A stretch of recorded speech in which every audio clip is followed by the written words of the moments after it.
Bonnie Rose. So beautiful to see you here this morning. Let's start our Sunday celebration service by standing up and singing together. And we breathe in and we breathe out and we allow ourselves to just be, to open ourselves to mystical teaching as we listen to the words of our sacred reading. From The Miracle of Existence by Hugh Rose. This story is drawn from one of the many volumes of questions and answers between Sri Aurobindo and his disciples. A Hindu yogi, Sri Aurobindo Ghose, explains the allegory of the Judeo-Christian myth, the story of the fall from grace, where the devil perpetually tempts Adam and Eve to eat from the tree of the knowledge of good and evil. Aurobindo's version of the story goes like this. As God was reviewing his creation, with all the angels singing hallelujahs, the archangel Lucifer whispered in God's inner ear, "This glorious creation you have made, I fear is doomed to failure through entropy. It will gradually dissipate and self-destruct. But if you send me down there to oppose them, I am Lucifer, the Lord of Light. I know everything that can possibly happen in existence. That will give them something to work for. And if they can get through me to find you, then you will truly have that perfect creation you desire." "Exactly so," said God. "Even for this have I made you. Go and do it." And so Lucifer leapt out of heaven with his cohorts, becoming Satan, screaming defiance at Michael and the evolutionary angels to come and get him. And the battle between the perception of good and evil has been playing out ever since, all part of God's plan. It's just as Ernest Holmes has suggested. Either you believe that God is all there is, or you must believe that God is not all there is.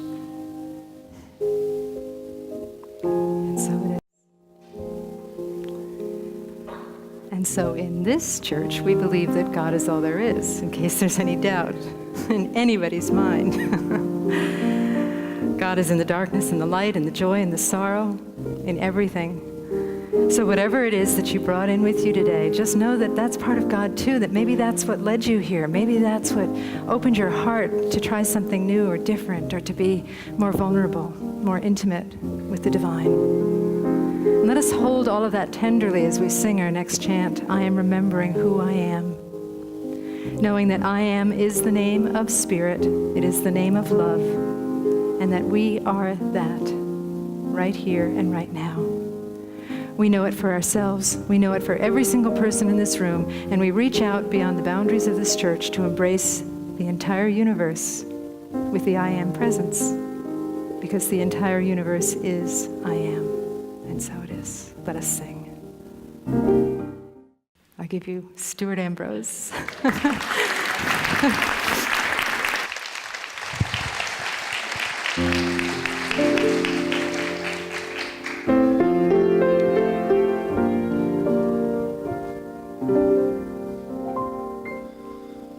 Try to remember the kind of September when life was slow and oh so mellow.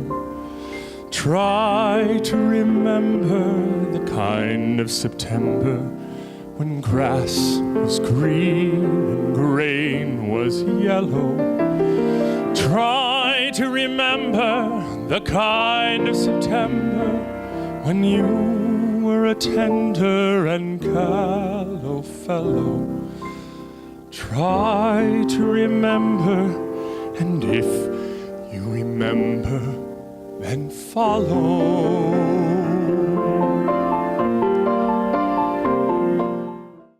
Deep in December, our hearts should remember and follow.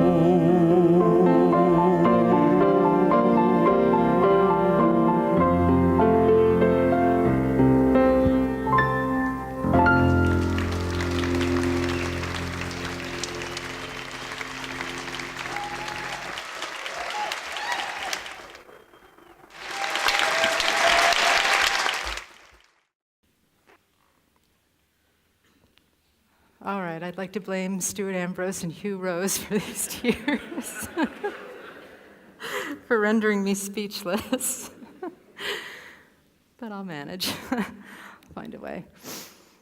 So the reason I sang that song, or had Stuart sing that song, is because it's a meaningful song for me. I've shared with you over the years that it's meaningful for me in many ways. For one thing, it was a popular song on the radio, and it was the longest running show off Broadway ever. It ran for 42 years. It's from a show called The Fantastics, and I think there was a revival too, so really it's been in New York for over 50 years. I'm very familiar with it because Hugh was in it when we lived in New York. He was in it many, many times, playing the girl's father or the old actor, if you've seen the show. And that was sort of part of our courtship, and when we were first married, we would go and see Hugh be in the Fantastics a lot. In fact, I have a picture of him dressed as like a 150-year-old actor and me in my 20s, and I'll post it on Facebook if I can remember to do it. It's very funny. But the other thing that I really like about that show is that it's very simple. I was speaking with someone in the church this week who knows a lot about musical theater, and I don't usually mention people's names when I talk about them in the service, and I get permission. This person is someone that goes here. He always wears black, and he may or may not play the piano. But he knows a lot about musical theater, and we both proclaim that this is one of the best shows ever written because of the metaphysical message that it contains. It really is an allegory for the soul and for all of us. So I'm going to tell you a little bit about that allegory and how it relates to us. So for those of you who haven't seen the show, it's very simple. It starts with these two fathers, they're neighbors, and they live next door to each other, and there's a big wall separating their property. And they argue. In a song, they argue about gardening, but they probably argue about other things as well. But their main argument is that they do not want their children to get together and fall in love. The one father has a son, the other father has a daughter.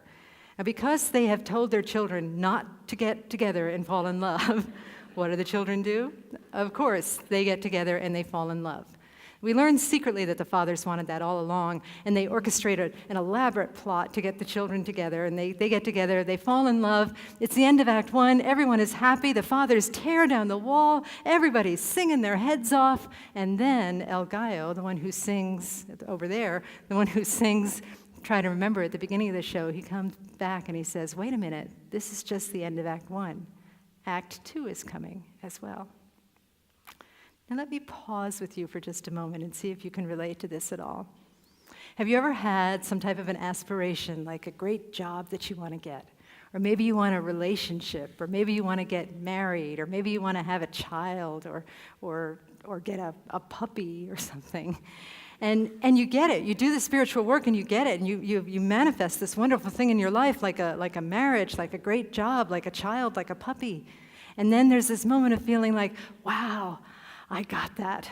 Now I can check that off my to-do list and relax. Show of hands, how well does that work? Right? We know that the real work comes after you get the job. The real work comes after you say, I do. With a puppy, oh my goodness. We remember when I got our last dog that we got, our first dog, Stella, had passed away, and we had Stella and Bartok, and I was used to having 2 dogs in the house, and I was so intent that we needed 2 dogs in the house, so I drove up north, and I got our second dog, Saraswati, and brought her home, and brought her into the house, and said, peace in our household once again. And then it was anything but peace. I think my worst moment with Saraswati was during potty training, which is ongoing with a puppy, as you know. I'd been working really hard with her, and I had made this gigantic salad, and I was going to sit down and watch this really good TV show, and I noticed Sarah looked like she needed to go outside, so I took her outside, and she did her business, and I was so excited. I came in, and the salad was decidedly smaller. And Bartok was nowhere to be seen. So I went into the bedroom, and there was Bartok lying on the floor looking guilty. And in the middle of my pale bread spread, there was a single ghastly sun-dried tomato leering at me like some kind of an eye. So that's Act 2. That's what Act 2 is like. We get what we want. We think it's all perfect, it's all rosy, smooth sailing from now on, and then things sort of start to disintegrate a little bit. That's what happens in the Fantastics. As you may recall, at the end of Act 1, the children are in love, the fathers are friends, the wall has been torn down, and they start getting on each other's nerves, big time. They get on each other's nerves so badly that the children have to go their separate ways and learn about the world. The fathers put up the wall, and it's not looking very good for the Fantastics for a while there. But then, through process, through whatever, the kids come back together, they sing a beautiful duet together, and they come home again, a little sadder, but a little wiser. And here come the tears, watch it. When they come home, the fathers say, "Oh my goodness, they're back. It's a miracle. Let's tear down the wall." And El Gallo over there, El Gallo says, "No, leave the wall. You must always leave the wall." And then they sing the last verse of Try to Remember again. And that "you must always leave the wall" line was always puzzling to me. I thought about it and meditated on it for years. I actually made a scene in Denny's once because of that line. An actual scene. Hugh and I were having breakfast at the classy establishment known as Denny's in Santa Paula, and I was going through something, and I was relating it to the Act 2 of the Fantastics and that line about the wall, and I was getting very emotional. I was crying, and because I was crying and I didn't want to be shouting it out to the whole restaurant, I went over to Hugh's side of the booth where I was crying some more and trying to explain, and tears were flinging around on Hugh's senior slam, and and I was blowing my nose loudly, and just to show you how weird life is, I'm having this scene, people's heads are turning around, they're looking at me, the waitress comes over, and I think, oh, she's going to tell me I'm quiet. The waitress strolls over, she looks at me and she goes, "Oh my God, I love your purse." I said, "We're having a moment here, we're having a moment," and then she apologized and she walked away, and anyway, I finished my little scene, I finished the point that I wanted to make. When I stood up to go back to my side of the booth, these people had been looking at me, so I stood up and I curtsied like an opera singer. I said, "You're welcome. It was nothing. I was happy to provide you with some breakfast entertainment." And then I hugged the waitress on the way out. So why is that line so emotional for me? Maybe for others of us as well.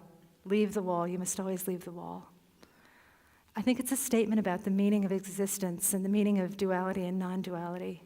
In this church, we teach that we live in this non-dual existence, this existence where we are one with absolutely everything, where there is darkness and light, and there's this bigger thing that embraces all of it.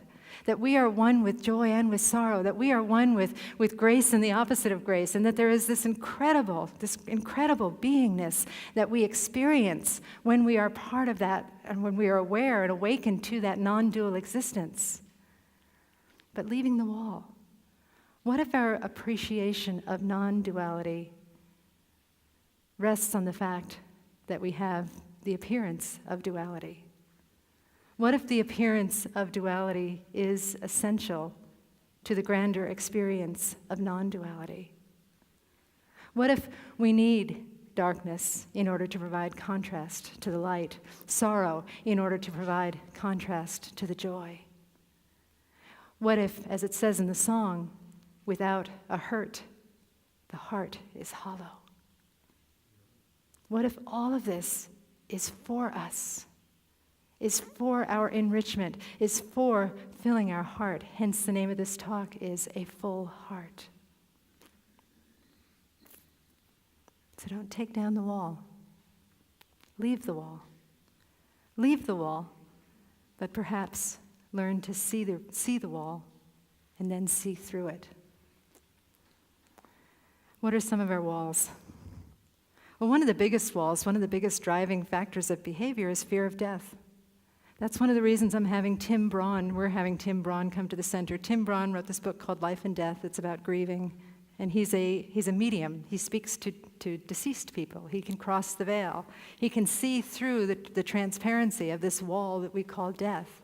And really, he knows that there is no death, but we need the wall, the appearance of the wall of death, in order to inspire us to live while we're here in this body. There's also the wall of suffering.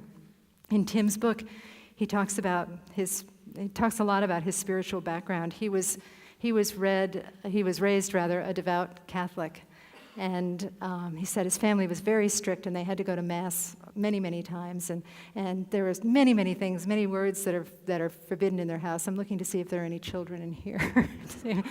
So he said, "Oh yeah, David." Oh yeah, David and Mary, children. Okay, no, it's okay. Anyway, he was saying this that all curse words were forbidden, of course. And then I just find this so amusing. He said, and there were other words that were considered especially bad to say in our house, and those words were gay, lesbian, and condom. Like, now, homophobia is no laughing matter, but neither is condom phobia, It's like, why, of all those words, those three words, pick those three words, right? Anyway, he separated from the Catholic Church, but shortly after he did that, here's a miracle. He was asleep one night, and he was already starting to have visions of being able to cross over to the other side and visions of spirits talking to him. But he had this vision about meeting Mother Teresa. Oh, there is a child over there. Okay, I've just corrupted her. Okay. Anyway.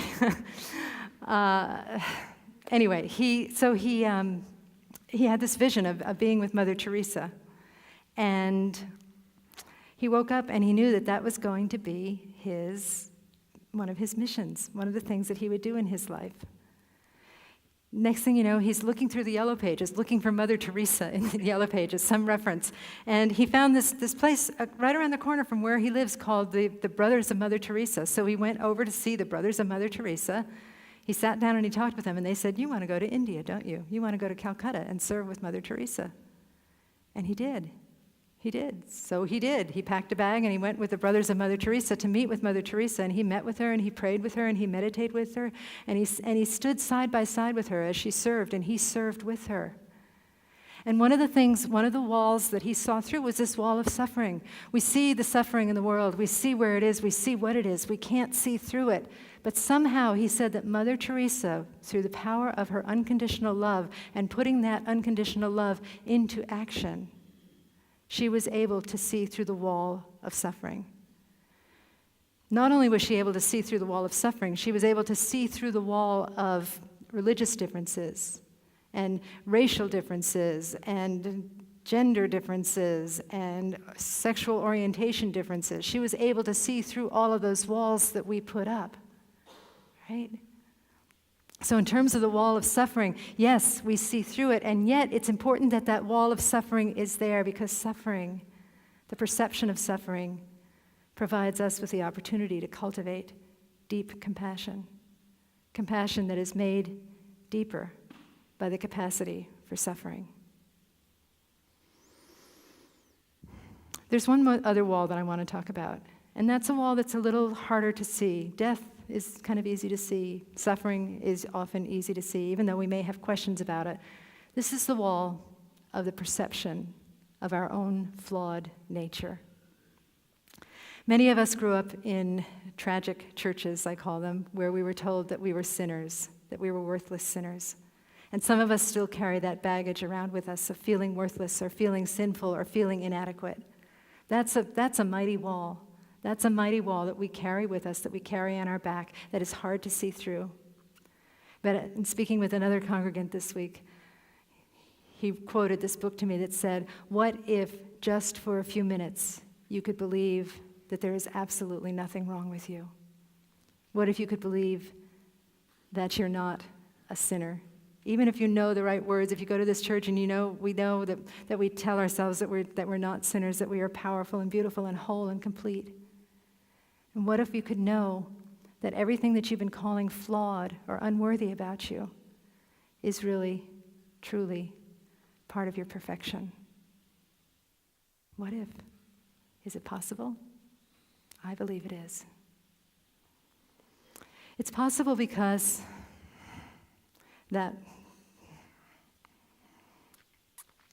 wall exists to deepen us. Even our own self-hatred, or even our own perceptions of our flaws, or even our feelings of separation exist to deepen us, to fill our hearts.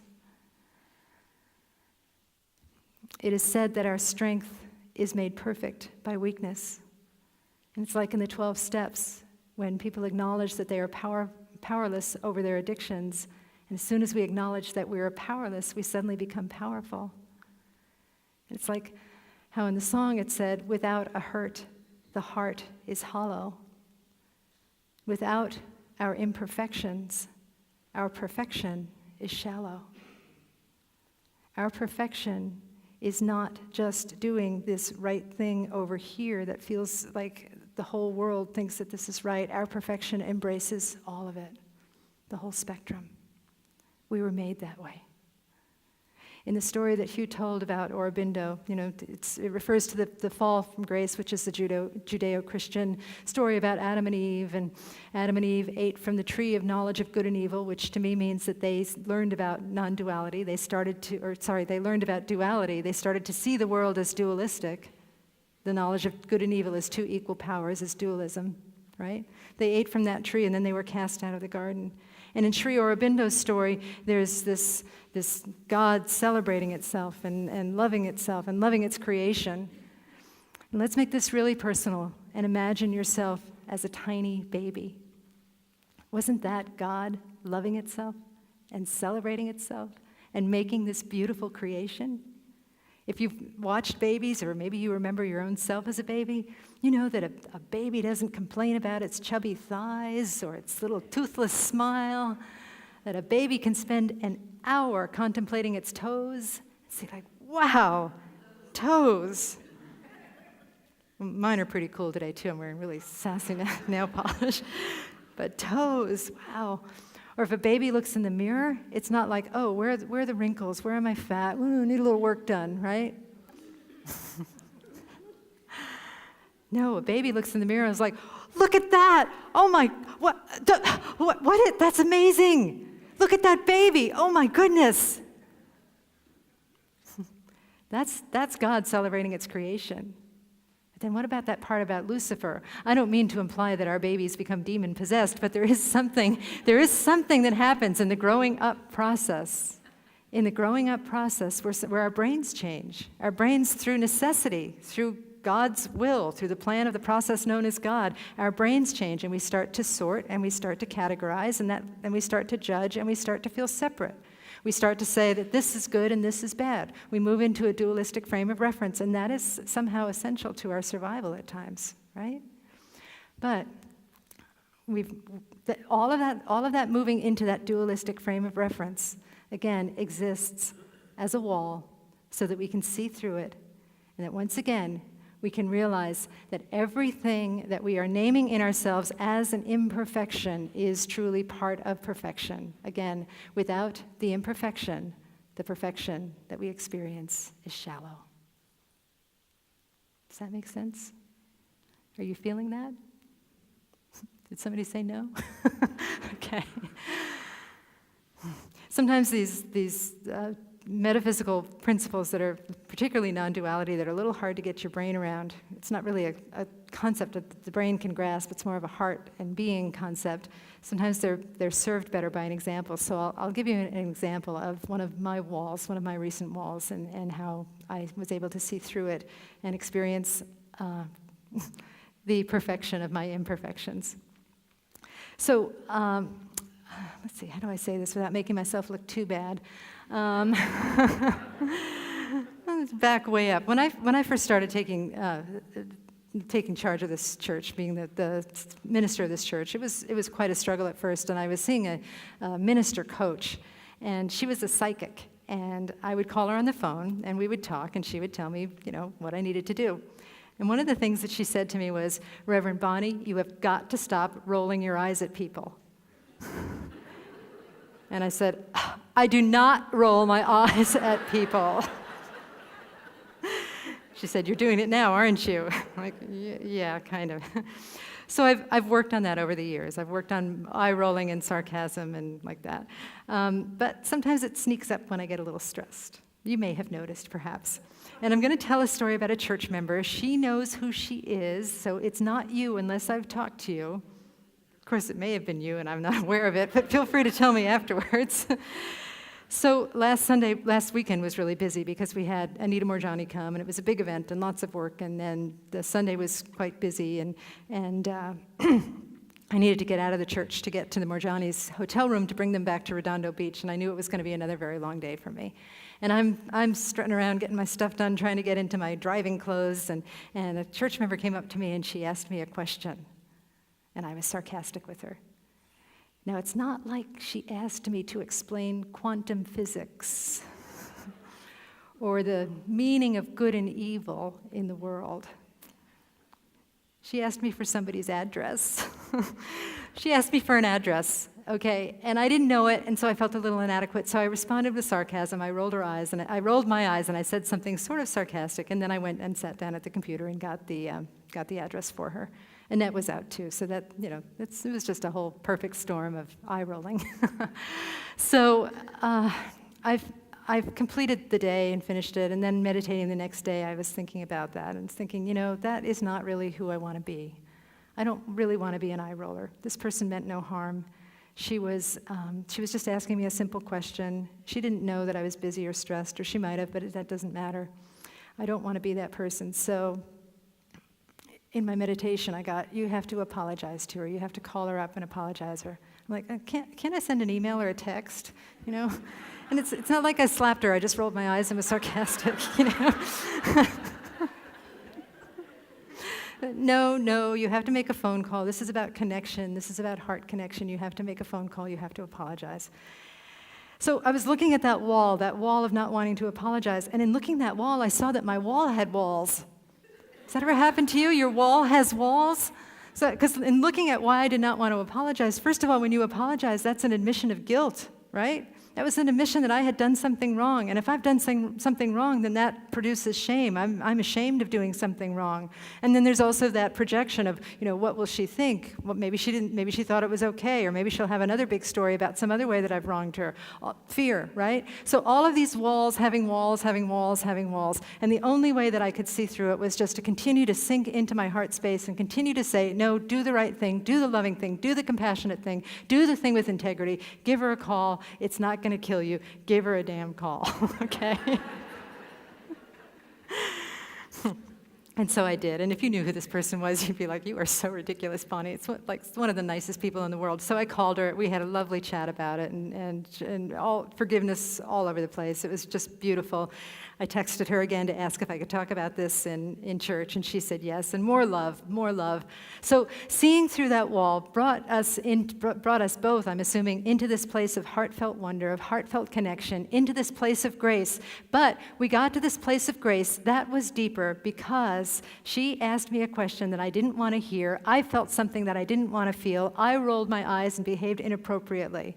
Right? Those things, those imperfections, provided the opportunity for this place of grace to open up if I was just willing to do a little bit of work.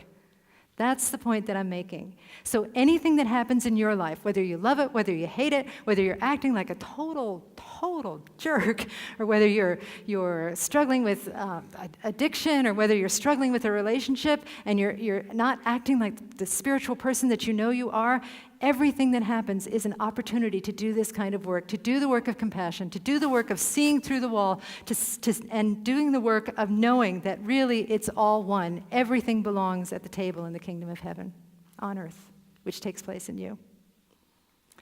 You may be wondering how, and I don't have a good answer other than looking within and seeing what is yours to do next, but I do have a couple of thoughts about that. One of the things that Tim says in his book is that he quotes Charlie Chaplin, of all people, Charlie Chaplin, who said that the difference between comedy and tragedy is the position of the camera. Which is actually a very little metaphysical statement as far as I'm concerned.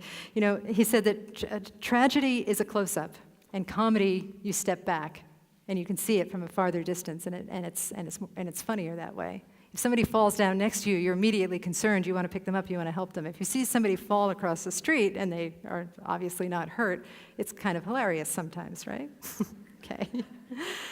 Well, it is on America's Funniest Home Video if you're looking for that. Okay.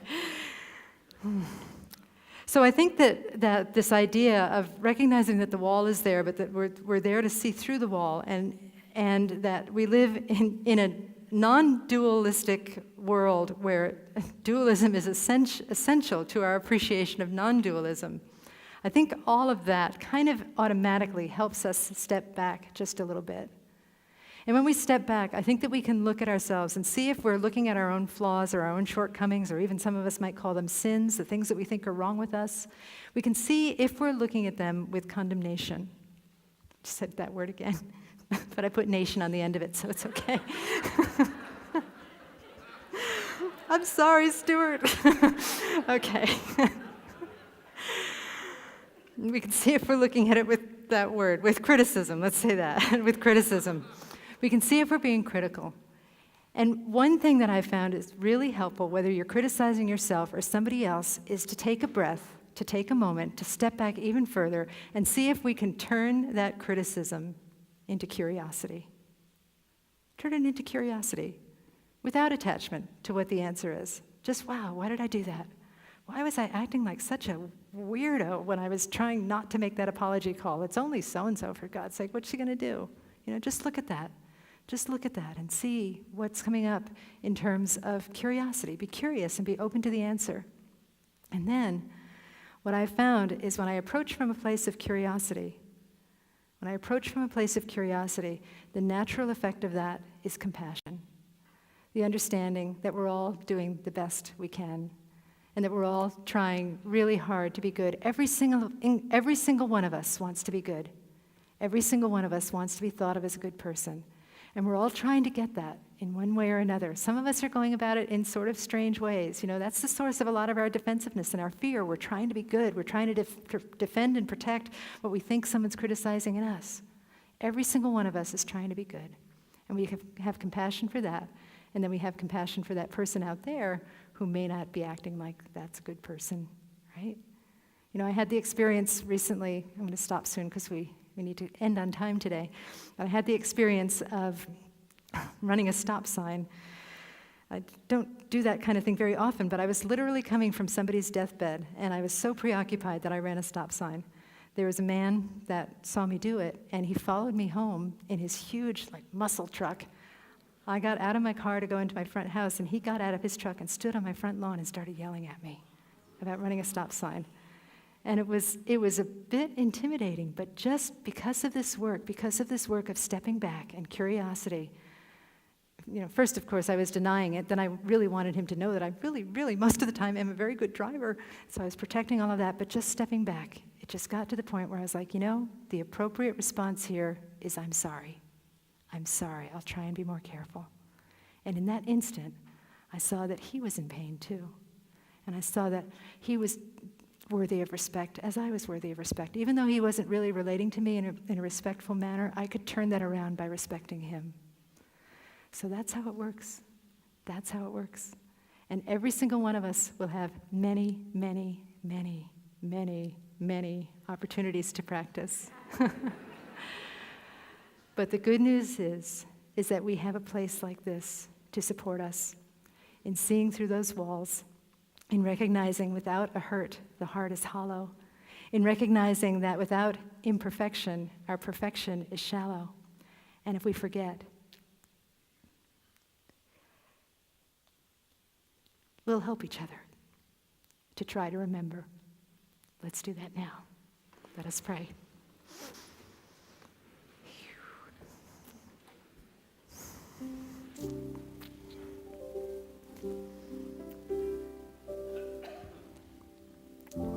So I turn within and just rest in this beautiful presence, this power, this love, this grace, this glory that is God. And I absolutely trust and know that there is one perfect life. That life is God's life. That life is our life right here and right now.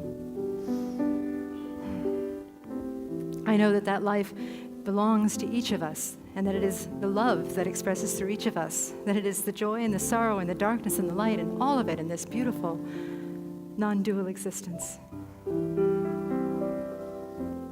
And so I'm just grateful to be part of this life. And I know that the words that we have shared here today and the music and the fellowship deepens us so that we have this greater awareness of the beauty and the power of who we are and what life is. That we are able to look at the walls in our life with new eyes, to see through them rather as seeing them as insurmountable, to see that all obstacles exist for us instead of against us, and to recognize that everything draws us into this place of deep and powerful knowing, of deep and powerful truth when we allow it. And even when we don't allow it, there's something on our side, something that is urging us home, something that is calling us, that is saying, grow, grow, grow. Love, love, love. Express your compassion. Be who you truly are. Be in this place of oneness with everything. And so I give thanks. I give thanks for all of that and so much more. I give thanks for this beautiful center. I give thanks for the transformation that has occurred here this morning through the grace of our work together. I bless all paths to God. This path, and I bless churches and synagogues and temples, mosques and ashrams. I bless all of them, for all of them are a blessing. I bless fundamentalists and atheists. I bless everyone. With a heart that is so filled with blessedness, I say, thank you, Spirit, thank you, God. And I release these words into the mystery, and together we say, and so it is.